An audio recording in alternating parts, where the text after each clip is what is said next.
A Rádio Muriel apresenta Psicologia do Dia a Dia. Goza, mais uma vez, boa tarde, seja sempre bem-vinda. Obrigada, Marcelo. Boa tarde para você, boa tarde para todos os ouvintes da Rádio Muriel.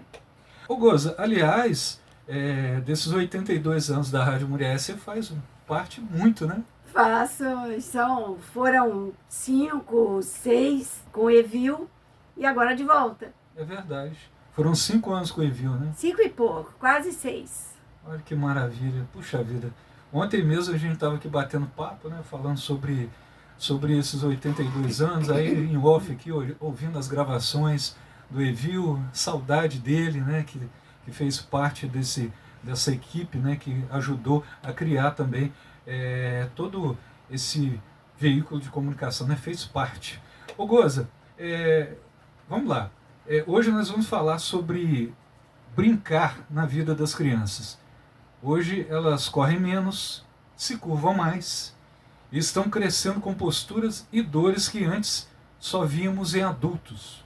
E os pais têm participação importante para uma mudança de comportamento desses baixinhos, né? Então, brincar com os filhos é importante e por quê? É importantíssimo. Há quem diga que essa é a coisa mais importante que um adulto pode fazer com uma criança, brincar com ela. Porque quando você brinca com uma criança, além de você experimentar uma alegria genuína que só as crianças têm e só elas despertam em você, você constrói vínculos muito mais seguros. Esses vínculos dão à criança mais confiança em si mesmas e na vida, diante da vida. Então, assim, isso é um resultado maravilhoso. Além disso, quando você brinca com uma criança e você também está brincando, não é assim, você fica lá e a criança brinca. Você está brincando também. Você ajuda a criança a construir vocabulário. Hoje eu tive essa experiência. Estava jogando ludo, aquele do dadinho que você vai andando, né, e tal. Aí a criança falou assim, eu já fiz esse curso. Aí eu falei, qual curso? É esse curso que de passar assim. Aí eu falei, você já fez esse percurso. Percurso é a mesma coisa que caminho. E ele falou, eu já fiz esse percurso. Aí fomos para vocabulário. Percurso é a mesma coisa que caminho, eu já fiz esse percurso. Tal, vocabulário. Coordenação motora. Coordenação motora fina. Se você está numa brincadeira de rolar no chão, de pular, de subir. Coordenação motora global. Você está trabalhando. Raciocínio, né? Como é que você faz? No ludo, nem todo mundo joga como manda a regra, né? Que quando você chega naquela fase final, que você tem que botar o seu pininho dentro lá do máximo, né? De onde você chega. Se faltarem 2 e você tirar 5, você anda para trás, né? E aí você fica indo e vindo. Então, aí a criança, rapidinho, ela entende que se ela tiver outro pino, é melhor ela jogar com o outro do que ficar perdendo tempo ali, subindo e descendo. Isso é raciocínio lógico. Sim. Né? Ela desenvolve ao brincar. Capacidade de resolver problemas. Porque tem brincadeiras, tem jogos que são propostas. Né? E como é que a gente faz? Né, tem histórias que você brinca com a criança e o jogo tem uma história. Eu tenho um jogo chamado Sinto Muito, e são cartinhas com situações. Então fala assim, minha mãe fez a comida preferida do meu irmão, outra vez. Como eu me sinto? E o que é que eu faço? Né? Então a criança vai refletir sobre sentimento, sobre comportamento, sobre resposta, reação. E é uma brincadeira, ela está brincando. Né? E nesse jogo ainda tem cartinhas em branco para ela propor situações. Então ela propõe situações que são importantes para ela. É um jogo para crianças maiores. Autoestima, coragem, isso tudo você desenvolve ao brincar. Por isso é importante brincar com a criança. Mas o que a gente está vendo hoje é que os adultos não brincam, eles ficam ali, mas eles não estão na brincadeira, sabe? Eles não vibram, eles não torcem por si mesmos, eles ficam. E a criança percebe se você está deixando ela ganhar, e isso é uma humilhação para ela, né? Significa que você não leva ela a sério, né? É lógico que no consultório você tem uma situação mais ou menos controlada e às vezes a gente sabe que aquela criança precisa ganhar. E a gente vai controlar. Mas em casa, brincando com outras crianças e brincando com os pais, jogar de verdade, porque é ali que ela aprende a enfrentar as situações. Brincar é fundamental. Fora o brincar na natureza, tão escasso nos dias atuais. Pois é, eu me lembro que quando eu morava ali na pracinha, perto da pracinha São Paulo, né? Eu estudei ali na Antônio Canedo, né? Estudei ali quando eu era criança, né, no jardim, e eu morava ali no Morro do Castelo, que é a Professor Carvalho.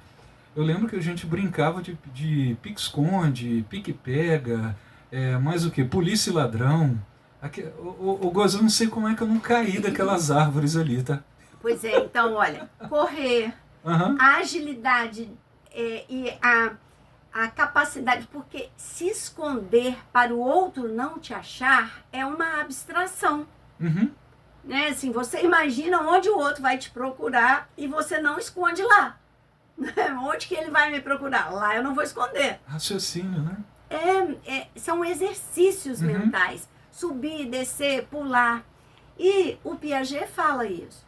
O primeiro estágio do desenvolvimento cognitivo da inteligência é corporal. O cérebro, a inteligência não se desenvolve sem o corpo. Tanto que nas escolas especializadas, nas APAES, você faz um super atendimento físico. Você tem terapia ocupacional, você tem fisioterapia, você tem nas escolas de excelência, você tem natação. Por quê? Porque o suporte do intelecto é o corpo. Então você precisa trabalhar o corpo. Essas crianças o tempo todo sentadas, com o pescoço dobrado, olhando para uma tela, só 2 dedinhos funcionando, elas estão perdendo. Além desses vínculos, além desses aspectos emocionais que a gente falou, elas também estão perdendo fisicamente. Exatamente. E ao perder fisicamente, também perdem intelectualmente. Então, assim, uma perda generalizada, gravíssima. Gogo, sabe por que eu estou citando essas coisas que eu presenciei? Porque eu acho que é bom as pessoas ouvirem esses relatos, justamente talvez para mães que estão sendo mães agora, que estão com crianças assim no desenvolvimento. Olha só, na minha época, que eu tenho certeza que você lembra disso, tinha brincadeira de rolimã, tinha, você lembra de estrear burrinho novo, né, que era ficar pulando um por cima do outro assim, tal, era uma brincadeira junta, mas o que? Tinha uma brincadeira ali mesmo na pracinha São Paulo, ainda tinha aquela areia, você lembra daquela areia ali na praça? O pessoal apelidava de tampicross. Você fazia uma estradinha com a mão, com um monte de tampinha mesmo, de garrafa, aí você, por exemplo, jogava um dado para cima, caiu 6, aí você tem que dar 6 toques, né? Então, quer dizer, isso aí era o que a gente brincava. Olha a complexidade dessas regras. Exatamente. E aí você aprende uma porção de coisas que servem para a sua vida.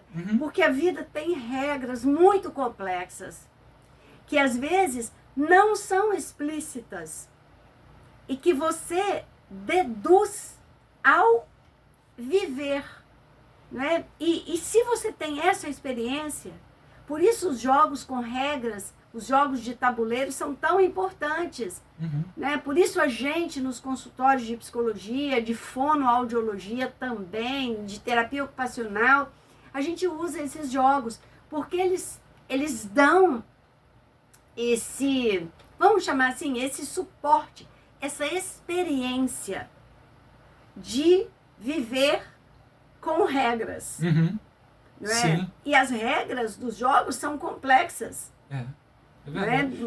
é? À medida que a criança vai crescendo, você vai jogando com ela jogos com regras mais complexas. Mas também tem um grande valor os jogos sem regras, os que você cria as regras. Sim. Porque aí você vê como a criança está se relacionando com ela mesma, com os outros. Né? Você percebe, por exemplo, a criança para quem? Se a regra for para ela, é uma. Se for para o outro, é outra. E aí você tem que trabalhar isso. Né? A regra é a regra, para todo mundo igual. E isso hoje, como é que a gente está penando com isso? Pois é. Gente adulta que não consegue entender ou atualizar que a regra vale para ela e para os outros. É verdade. Não é? Por conta... Né? E muito por falha Uhum. destas experiências. Né? Então, brincar é uma das coisas mais importantes que um adulto pode fazer com uma criança. Eu ia te perguntar, né, como que brincar atua no desenvolvimento integral da criança, mas você falou muito bem. A outra pergunta, Goz, é o seguinte: uma infância brincada interfere na adolescência e ameniza as próprias crises dessa etapa de vida? Sem dúvida. Porque a vida ela é um contínuo. Não é? Então, se na infância você fez a base, e a Lia Luft, eu já citei essa frase aqui, a Lia Luft fala que a infância é o chão sobre o qual caminharemos para o resto de nossas vidas. Se você fez essa base, tanto corporal, né? Se você subiu, pulou, agachou, rastejou, chutou, arremessou, porque são brincadeiras simples. Quem joga a bola mais longe, quem acerta dentro do cesto, né? Se você fez isso, você tem domínio do seu corpo. Uhum. Quando você tem domínio do seu corpo, você tem mais facilidade para assimilar as mudanças que o seu corpo vai sofrer na adolescência. Porque coordenar um corpo, coordenar do ponto de vista físico, um corpo que você desconhece, é dificílimo. Porque o adolescente cresce e ele cresce desigual. Né? Especialmente os meninos ficam com braços muito longos que eles simplesmente não sabem onde colocar. Como que eles vão usar, né? E eles ficam desajeitados. As meninas, elas têm menos essa característica, mas elas têm as características sexuais secundárias, o desenvolvimento dos seios, que também é um desafio, porque como você se veste, como que você usa isso? Então, se você conhece esse corpo, você tem mais chance de achar um caminho. Se você não conhece, isso fica mais difícil. E é um contínuo. Você não conhece esse corpo, você não sabe como usá-lo. Então, de maneira indireta e por uma consequência, você não acha o seu lugar no ambiente. Por quê? O que ocupa um espaço no ambiente é um corpo. Você está completamente desligado desse corpo, desconectado com ele. Como você vai achar o seu lugar? Não achar o seu lugar entre os seus pares na adolescência é dolorosíssimo. Porque talvez uma das características mais marcantes do ponto de vista emocional, eu posso dizer, a característica mais marcante da adolescência é descobrir o seu lugar fora do seu núcleo familiar. Mas se você está se sentindo um estranho a você mesmo, se você não conhece aquele corpo, se você não sabe como é que ele funciona, se você não sabe a força que ele tem, se você não sabe a flexibilidade que ele tem, como é que você vai achar um lugar para ele? Então, ter passado as fases próprias, não ter antecipado, não ter sido impedido, faz com que você passe essa fase com menos dificuldade. As dificuldades serão próprias daquela fase, mas você não acrescentará dificuldades. É verdade. Então, para as pessoas que estão ouvindo a gente, isso é muito importante para que as mães de hoje, né? A gente tem que falar assim, as mães de hoje possam entender a importância de não deixar crianças o tempo todo com o celular.